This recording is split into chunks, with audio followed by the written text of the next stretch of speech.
out in the woods. We just finished up our bear camp a few weeks ago, and it's that time of the year. We're gonna get our cameras out. We're gonna start looking for our deer this season. This is one time of the year that we really get super excited because we love big woods hunting for bucks. Mostly what we're looking for right now is we're putting our cameras in these deer or these rut funnel areas.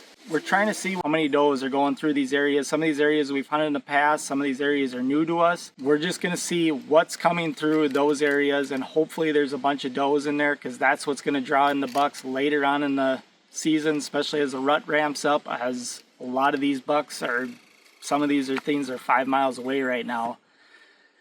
And some of them, this is their home range. We have patterned bucks up here before. Most of these bucks that we shoot though are not patterned. This is the big wood scenario. So let's get these cameras out and then let's see what's coming through.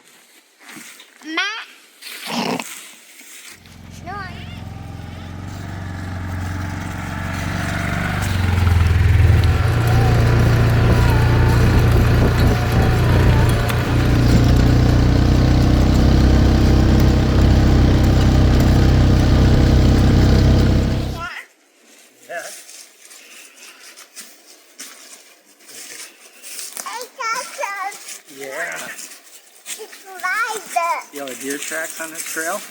Yeah. What? What did you just say? So you can kind of see this trail right here is a well-used deer trail. This is actually the trail that I come in on to come to this stand. This stand back here is a very remote area. I can drive a four-wheeler up to, it's back there a ways, but it's like 600 and some yards into where my stand is, where I hunt this area. I shot a buck out here last year, but this is a series of funnels that come through. There's swamps back in here. I have to cross a couple of them, but the one funnel, so this got 6 funnels coming into this stand. I love this spot. I found it on Onyx a couple years ago. As soon as I put a camera in here, I noticed a lot of deer activity in here. If I'm back in here in November, we get a lot of northwest winds. The northwest wind is pushing my scent in the trail I am walking in on, so I'm not disturbing 5 other funnels that come into here. Entering your stand is a very important thing on these funnel systems, because you don't want to leave down a bunch of scent on the trails that you want these deer to come into you on. As you know, whitetail, especially up here in the big woods, they're always on alert. They're pretty much hunted 365 days a year from predators other than just humans. And they don't have to come into an area because you're not trying to hunt them on food sources. But main thing is lowering the amount of scent you're leaving behind. That's why we're coming in here this early, putting these cameras up, because I'm going to come in here one more time to set our stands. And after I set the stand, I won't come back in here until opening day of rifle season. Then I will start hunting this location. I found a fresh one. Yeah, there's tracks.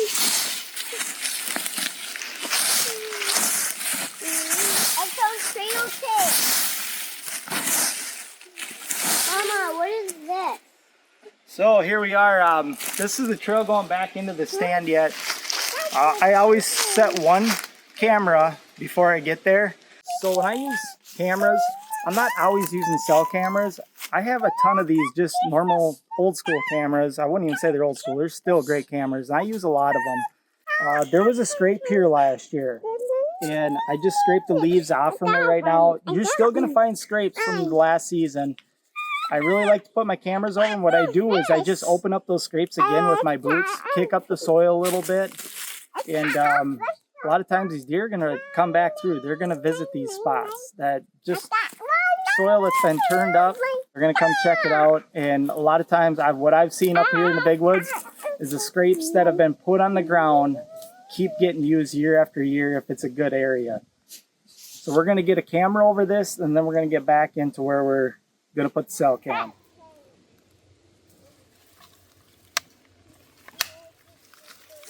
So we're almost back to the spot where we're going to set that cell cam. I just want to kind of explain to you what this funnel system right here that we're walking in on.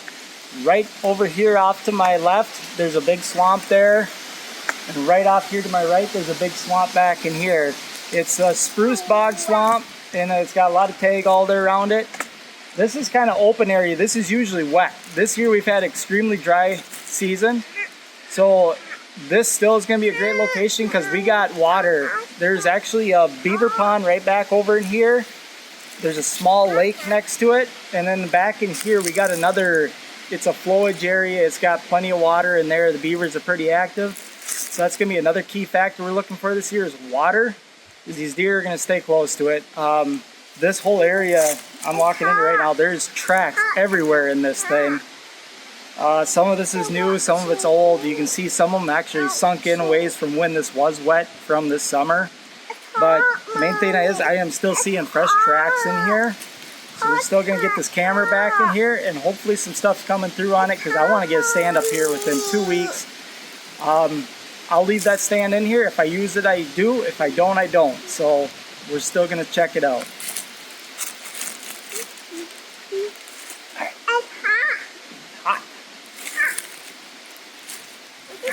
Ready? Yeah.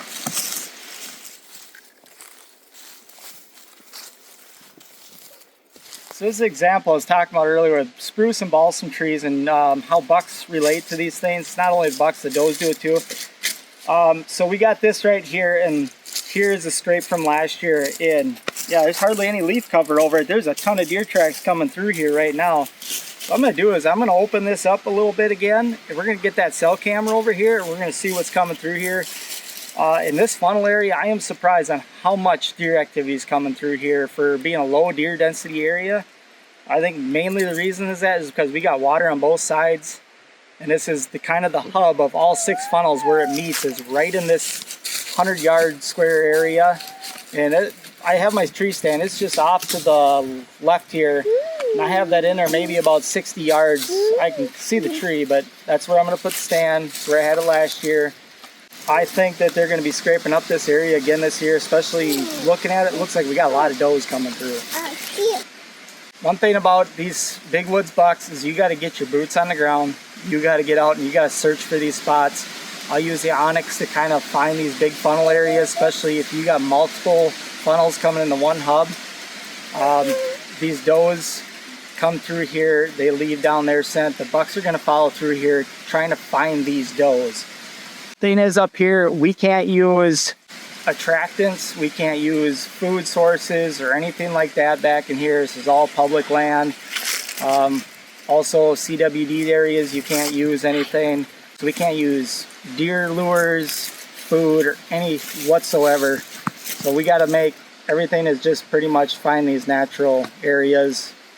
Kind of rewarding in the long run because you're hunting deer on their territory, on their turf. You're not getting them to come to you. You pretty much have to find them, and you have to hunt those deer in their natural environment.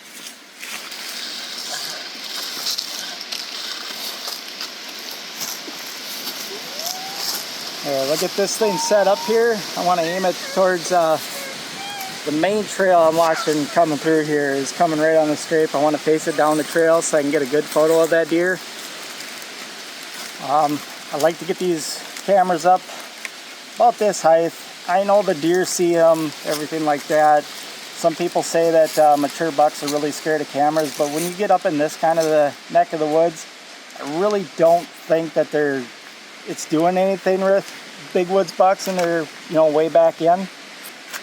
I've not noticed anything trail cameras deterring big woods bucks. So another thing is, in territory like this, you get them up early enough, they kind of get used to the cameras. The does are going to come through, they're going to see the camera, but after, a few times of seeing the camera and nothing's actually, chase those deer out or hurt them in any way, they just it's just another thing in the woods for them at this point. And a lot of times once you're hunting the rut, it doesn't matter if it's a 2-year-old buck or a 5-year-old buck. The only thing on their mind is those does in the first place, so a camera's really not going to do anything to them. Main thing is I just don't like to come in these areas too often. That's why I'm using this camera. I know what's going on here all the time, but I'm not coming in here every 2-3 days spooking out the deer that are already in here. So when you're out looking for new areas to hunt, one of the signs you want to look for is old activity. like right here, is we got an old buck rub. This thing's healed over, but there's a lot of those back in here. There's also a lot of fresh ones also from last season. Well, I wouldn't say they're fresh, but they're from last season. So I've noticed that there's lots of years of different rubs back in this area. And that is one thing you want to look forward to, or look for, is because year after year, the bucks, if they got a lot of rub down areas in one spot, they're going to continue having those throughout the years.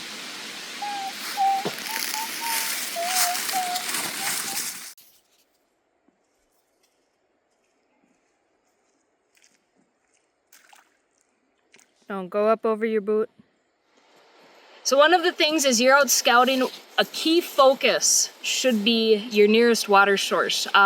Just like anything, all animals, all beings, we all need water to survive, and deer are no different, especially when these bucks get into the rut and they're running hard. Here we found basically a slough, but it's stable, it holds water all year round. We kind of did a walk around the perimeter. There are deer tracks everywhere coming down into shore. So finding these funnel areas either going in or out of any water source is going to be something that we're going to set up, you know, relatively nearby, because the does, bucks, all of them are going to be using it. So this is another ideal example when you're looking for prime funnel areas, especially on public land. As you see around us, we have a lot of the hardwoods, mixed forest, you know, which is going to be birch, popple, maples. This small area here is a small logging area that it created a circle of conifers, so to speak. So the deer are really drawn to this as kind of their main hub. It provides cover, place to bed down and things like that. An ideal location for them to come into. When you walk around these woods anywhere around these small circles of conifers, you're going to find your rubs, your scrapes, things like that. So it's a high traffic area. It provides them with different terrain to come into. Yeah. And especially, you know, when you're tracking bucks in an area, the bucks really are drawn to this area because this is where the does come in and bed down. So where the does are, the bucks are going to be.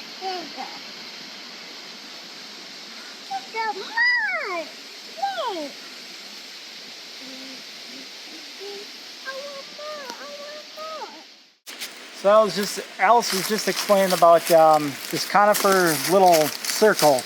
Yeah, like I say, it's surrounded by popples, maples, birches, and all that stuff. And a lot of times you're going to find the trails coming into them, and that's where you're going to want to set your cameras up. And I'm walking down one of the trails because I'm setting up about 50 yards away from it to one of the main trails coming into it.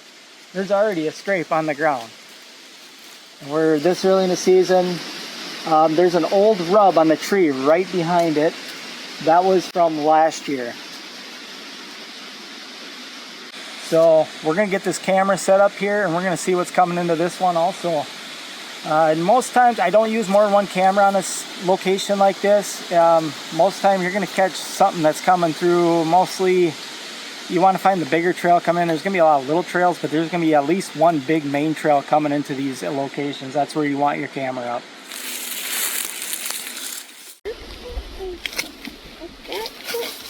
This is another location that Alice hunted here last year and shot a buck. I've hunted here in the past couple of years also. We've only been hunting this spot for like 3 years, but last year this turned into a super spot. The thing that we really like about this is we got a big conifer ridge right on the other side of, there's just a strip of popples and birch through here, and there's like a little valley ditch, and it comes up and it's all conifers back in there.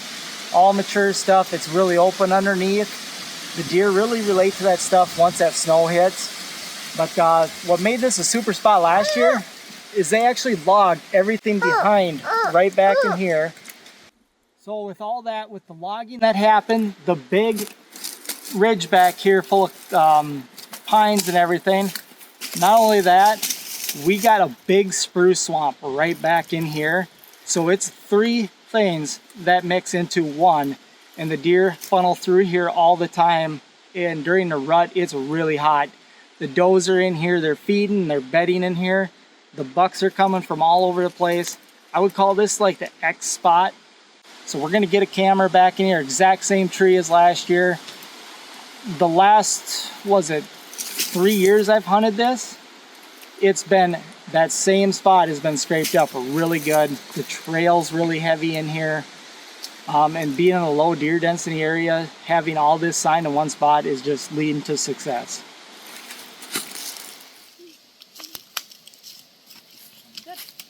Alright, so that was the last camera that we planned on setting today. We're gonna get home, we're gonna eat, then Justin and I are gonna sit down and talk on how all this, what we do, the scouting, all the efforts that we put in has led to most of our success over the last couple of years in the Minnesota North. Well, we just got out of the woods today and we are going into the Big Woods talk. The Big Woods bucks.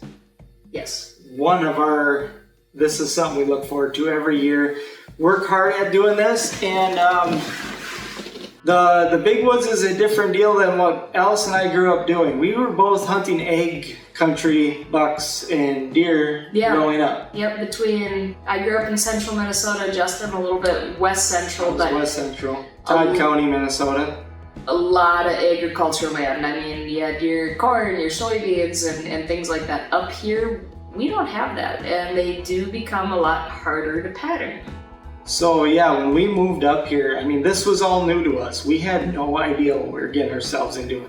Back home, we looked for swamps. We had, it was private land. We had swamps. You either had good land or you didn't have good land. Yep. And fortunately for me growing up, I should say, you either had good land or you had a neighbor with better land. Yeah, a neighbor with better land. Fortunately for me growing up, I grew up in awesome egg territory where we had tons of deer on our properties that we hunted.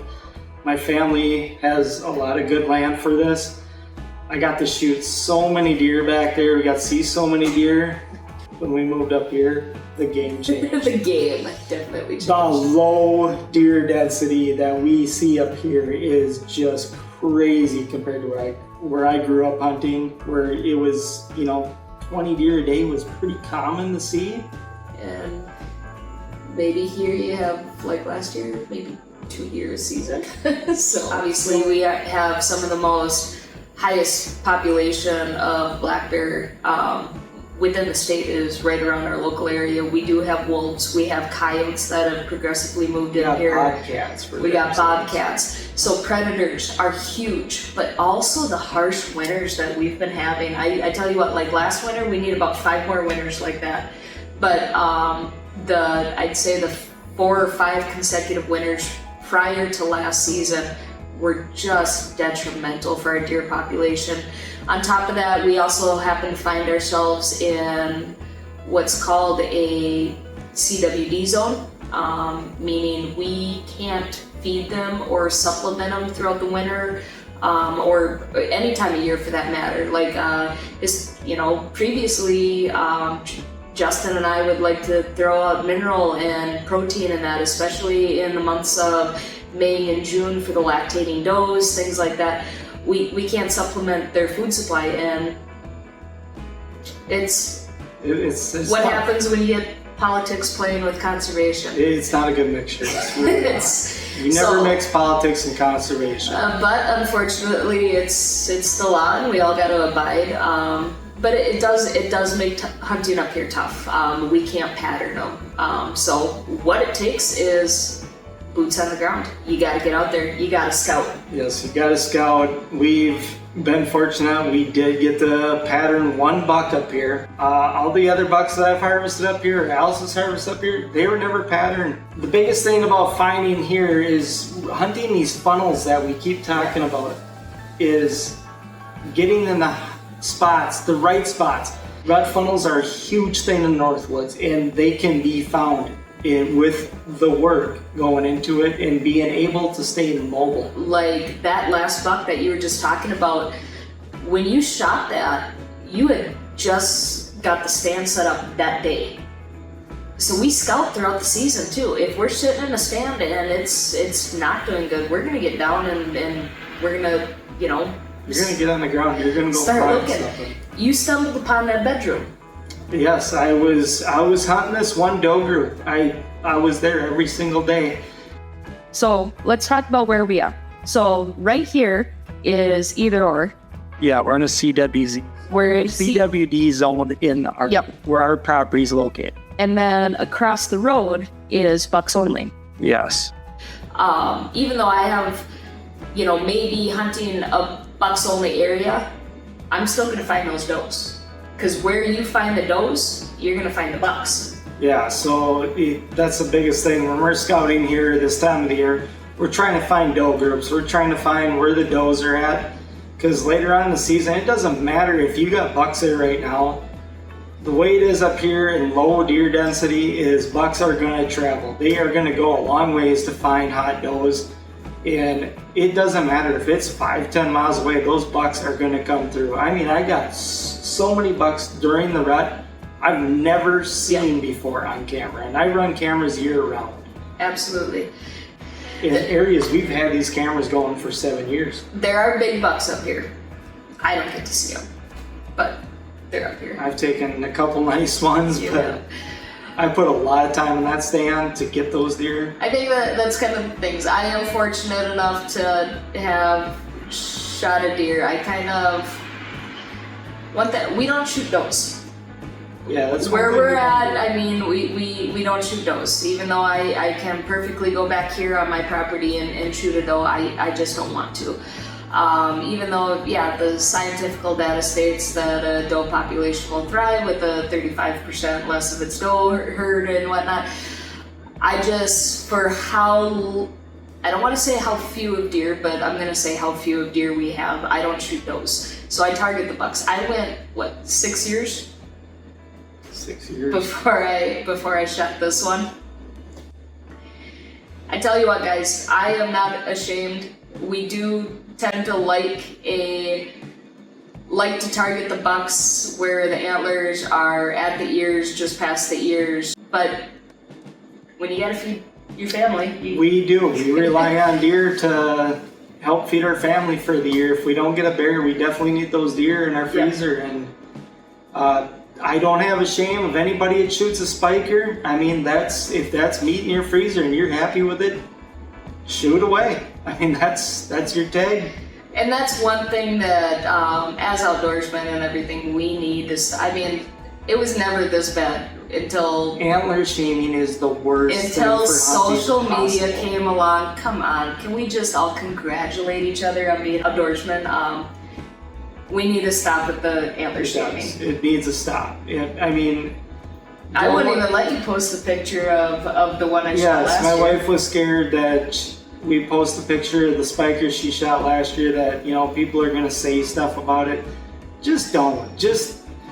Everybody's out there for their own thrill of the hunt. And if somebody wants, I don't care what age you are, you want to shoot a spike buck, shoot it. It's totally up to you. If it makes you happy and it fills your freezer and you're proud of it, harvest away. That is absolutely. Yes. So, I mean, and that's one thing to take into consideration for being appropriate, especially on the social media presence. I myself personally, I don't get allotted a huge amount of time to be able to commit to the stand. I work full time, we have 2 kids, so I don't get to sit as much as I would like. Last fall I spent 5 days in the hospital. 5 of the days.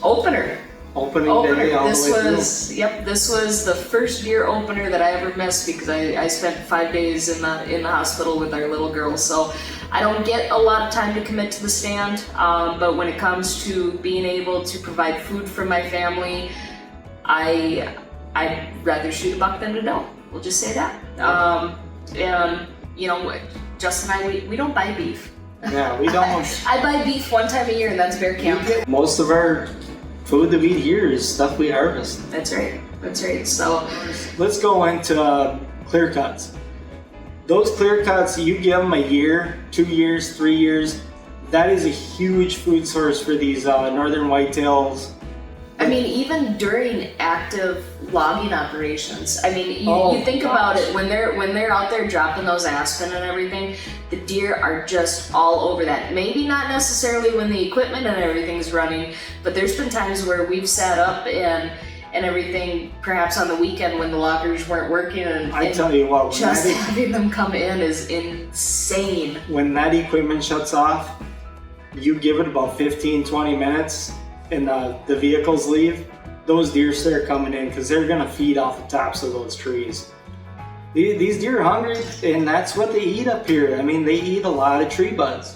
Yep. That's what they're, I've seen it down in the muskeg before where they chew up, the cranberry leaves, stuff like that. The cranberries that are, they're pretty much fermented at this point in that time of the season, but they eat a lot of balsam, cedar. Yep. Cedar is huge.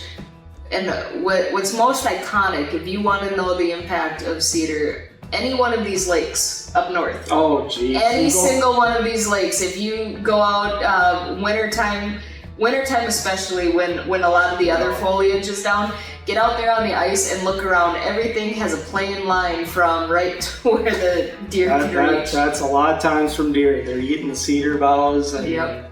But when you get in those clear cuts, that is just like a cornfield for them things. Absolutely. Other than that, the clear cuts provide a lot of cover for them where they bed down into. They can hear, they can smell a long ways through that stuff. They feel like they got more cover. I mean, it's thick. I mean, this stuff is thick. So a lot of times predators are not going to see them laying in there. These deer are actually going to be able to smell or hear anything before it gets close to them. So they do feel secluded in there. It's kind of like, it's almost like a bedroom for them, but it's also an eatery. I mean, it's a darn restaurant in the woods for them. But we love to focus on edges of clear cuts. Other than that, we like to focus on funnel areas, as you see in this too, swamp funnels. Yes. One of my favorite stands is one I started hunting in last year. I harvested this nice deer in there. In that spot there, I found an onyx. I just seen there was a series of swamp and lots of funnel areas going into it, it's like a bunch of little circles in there of swamps, but these tiny little strips coming through that are maybe 50 yards wide coming into it.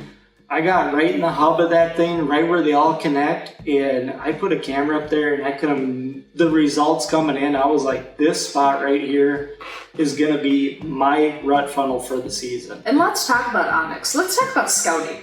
Okay, so our scouting basically never stops. We're fortunate because you are in the woods constantly, 99.9% of the time, from prepping for bear hunting, grouse hunting, things like that. But even that late fall, early part of winter and everything, or even into late winter when we're out in the tules on these kind of like bluegill spots. All of a sudden we're sitting there, when the foliage is down, you'd be amazed at how much you can see. So our scouting really never stops. No, we scout. I mean, we pretty much scout throughout almost the year. I mean, and that's how you find these swamp islands and things like that can play a pivotal role in tracking rut. But the thing is, even though I get the opportunity, I get to scout way more than the average person, but even if you're sitting on the couch, it's something. You can just pull up this onyx app, and we have no affiliation with onyx. So we're not trying to sell you on this. No, not at all. It's just something I'm a firm believer. I paid just as much as the person out there for the elite model. The one thing, just to give them an example, let's, right here, I'm gonna insert a screenshot of something that shows you the satellite graphic overlay where you can actually see these deer trails in the swamp. Oh yeah, this is the thing. Onyx will show you that. You will see the deer trails going back and forth in there. If you want to hunt islands, I mean, some of these swamps, have islands on them, and those islands can be very good during midday hunts. Thing is, you want to get in there and you want to hunt them all day long. You don't want to leave. That is the number one key thing in the big woods, is hunt all day long in your stand. So buy a comfy stand because you're going to be there all day. And pack a sandwich. But the Onyx is just gonna help you, so you can be sitting anywhere here in the US or wherever in the world. You can pop it up, you can start scouting on your phone ahead of time. Get down to your key areas, look for these funnel areas, and soon as you get the chance to go up in that, take a walk in there, throw out a camera or two and see what's coming through there. As long as you got some does coming through there, and those does are on there within every day or every 2 days, every 3 days, I can guarantee you're gonna have some bucks coming through there during the rut, because bucks run a lot up here during the rut. And you'll see some of that, you know, in this video, where we're looking for the old scrapes or the old rubs and things like that. We'll go in there, since we're in an area that we can't use any attractant or scrape mat or anything like that. You know, Justin will go out there and just rub his boot on the ground and make a scrape. Yeah, mock scrapes do work. I mean, it is nuts. I actually made a mock scrape, and I made it right below my stand last year. This was just to see what would happen as I'm sitting back in there. I rubbed that thing open, and from the top of my tree, I could pee in that thing. So what did I do? I peed in it just to see what would happen. She's laughing at this, but the thing is I took a video of a doe. This doe walked right in underneath my stand last year, and she was scraping with that scrape itself. We still have. So this doe, she walked right into that scrape, nose to the ground, and started, you know, pawing at it, rubbing it up more. But took video of that, and from there on, I figured, what the heck, let's keep doing this. Yes, it works. There's not a lot of stuff out there on big woods bucks that, from what I've seen in northern Minnesota. I mean, you see a lot of it in the northeast. The UP too. The UP, you see a lot of it in Maine, New Hampshire, Vermont stuff, but in Minnesota you don't see a lot of information on big woods scenarios of hunting whitetails. Yeah. But one other guy I seen, I think he's out of Bemidji, he talked about peeing in the scrape, and sure enough I had to try it, and it worked, it did. I don't know what it is about it, but you know, getting that ground, kick it open, getting that fresh dirt scent in the air. But putting cameras over that is kind of the one thing I started doing over the last couple of years, and these mock scrapes have worked. I'm gonna start bottling and selling your pee then. Yeah, but joking aside, it does work. It does work. So hopefully you got something out of this video. I mean, we have a lot of information. We just can't pack it all into one video, so we're probably gonna do a couple videos before rifle season yet. I hope so. I'm really looking forward to this series. We do the bear hunting stuff, so I really want to open up more of this big woods talk. And I think it is, regardless whether you're a novice, whether you're an experienced hunter, and I don't care what kind of hunting it is, we can be talking upland birds, we can be talking bear hunting, we can be talking whitetail. There's always so much more to learn. As humans, as animals, as nature, we all learn to adapt to certain situations. So you're never gonna have all the knowledge. So we hope that what we bring you is beneficial and you tend to value it a little bit. If you do, hit that subscribe button. Keep watching. We're gonna have a lot more coming your way. And get out there yourself. Break the chain of routine. Thanks for watching, guys, and keep watching. Thanks for watching, guys. Say, we're gonna keep more videos coming your way, and who knows what's gonna be on them. So if you like what you just seen, wanna see more, then join us along on all of our adventures by hitting that subscribe button. And don't forget, get out there and break the chain of routine.